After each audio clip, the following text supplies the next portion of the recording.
तो चलिए आज का नया वर्ड है इम्पोर्ट्यून। ध्यान से सुनिए, इम्पोर्ट्यून ये एक वर्ब है।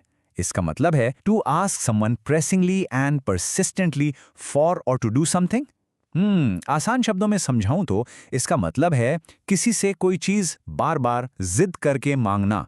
जब आप किसी के पीछे ही पड़ जाते हैं कि प्लीज ये कर दो, प्लीज मुझे ये दे दो, बस उसी को कहते हैं इम्पोर्ट्यून करना। चलिए इसको एक एग्जाम्पल में यूज करके देखते हैं, तब और क्लियर हो जाएगा। He began to importune her for a loan। इसका मतलब हुआ कि वो उसे लोन के लिए बार बार कहने लगा, जिद करने लगा, मिन्नतें करने लगा। बेसिकली उसने पेस्टर करना शुरू कर दिया। इतना पूछा कि सामने वाला परेशान हो जाए। अब एक और सिचुएशन सोचिए। ये आपने न्यूज में जरूर देखा होगा। The reporters continue to importune the actress for an interview. यहाँ क्या हो रहा है? रिपोर्टर्स इंटरव्यू के लिए एक्ट्रेस के पीछे ही पड़ गए हैं। वो लगातार उनसे रिक्वेस्ट कर रहे हैं, शायद उन्हें थोड़ा परेशान भी कर रहे हैं। तो यहाँ भी वही सेंस है, लगातार जिद करके कुछ मांगना। अच्छा, ये एग्जाम्पल तो हम सब आसानी से रिलेट कर सकते हैं, है ना? Children often importune their parents for new toys. बिल्कुल, बच्चे अक्सर नए खिलौनों के लिए अपने पेरेंट्स से कितनी जिद करते हैं। वो बार बार मांगते रहते हैं जब तक उनकी बात मान ना ली जाए। ये तो इम्पोर्ट्यून का एक perfect day to day example है।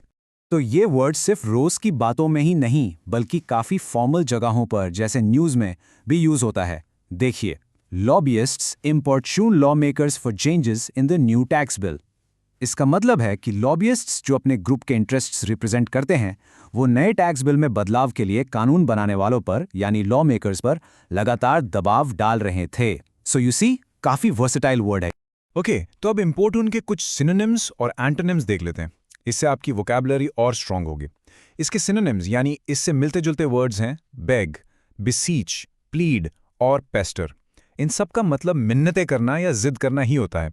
और इसके एंटोनिम्स यानी इसके ऑपोजिट वर्ड्स हैं हिंट, सजेस्ट, इम्प्लाई, डिस्करेज। देखिए कितना फर्क है।